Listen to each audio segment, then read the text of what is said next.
Cancer affects everyone, regardless of age, gender, or social status. Because of the tremendous progress that has been made in the last decades, more than 50% of cancers can be cured. But there is still a group of patients with poor prognostic cancer. Only 50% will be alive after 5 years. We must turn over every stone to find solutions for these fragile patients.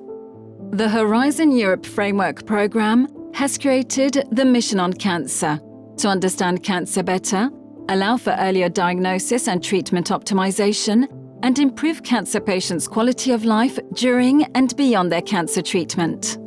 The EU has funded 12 projects on diagnostics and treatment.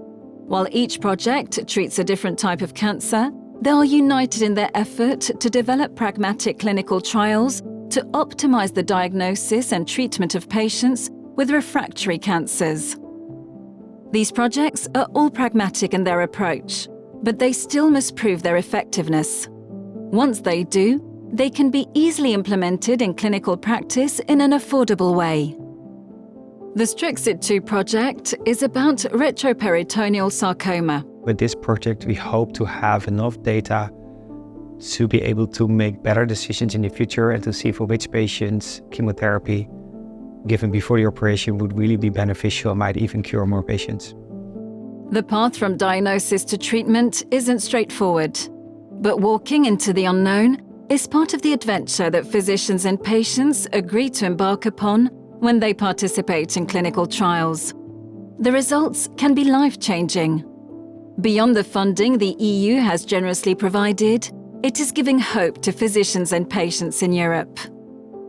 What impact does the PragmaTIL project hope to have? And how can its therapy empower patients? We know one of the challenges of actually administering TILs is administering the interleukin-2 after the TILs because of the toxicity that regular interleukin-2 has. So we came up with the pragmatic idea of could we administer TILs in another way that was less toxic? And this would mean changing the interleukin-2. We will do a randomized trial where some patients will receive TILs and the regular interleukin-2 versus other patients that will receive the TILs but then will receive a modified interleukin-2, trying to get less toxicity. What excites me is that we can really change the paradigm of how we administer TILs, so the impact can be really important. Moving on from the PragmaTIL project to the Legato project, which tries to answer this important question for patients with recurrent glioblastoma. Whether the addition of radiotherapy to chemotherapy prolongs the lives of patients with progressive glioblastoma. I hope that the Legato trial will help to set a new standard of care for the treatment of recurrent glioblastoma by either showing that the addition of radiotherapy to chemotherapy prolongs survival or by consolidating the role of chemotherapy alone in this clinical situation. The Salvavar project has developed a free online calculator to identify patients with poor prognostic ovarian cancer. We have done huge improvement in the management of patients with ovarian carcinoma thanks to innovative drugs.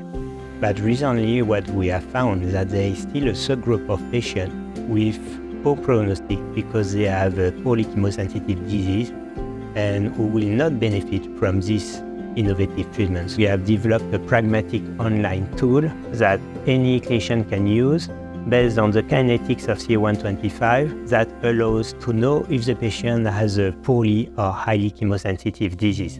So then we know that continuing just the same chemotherapy will not necessarily improve her prognosis. So we have to find some therapeutic solutions that can increase the chemosensitivity, and this is what we want to assess in Salvavar project. Impact AML wants to prolong and save leukemia patients' lives with an effective treatment that can be used anywhere in Europe. In this moment in Europe, 22,000 people are in this moment suffering to the recurrence of leukemia, and there is no treatment possibility homogeneously in our countries, European countries. The more important ideas that we would like to build up is to be able to treat homogeneously in Europe this population with a very efficacy treatment. In this moment, the expectancy of the life is short in the majority of the patients, but we are ambitious and we would like to find out a treatment that prolongs the life, and let me say also to save some lives with a salvage transplantation procedures. Through these trials, we will have more data driving us to pragmatic solutions that can be quickly implemented, that are low cost, regardless of the country's income, and that will eventually, hopefully, cure these patients with poor prognoses. Together, we're working toward a brighter future.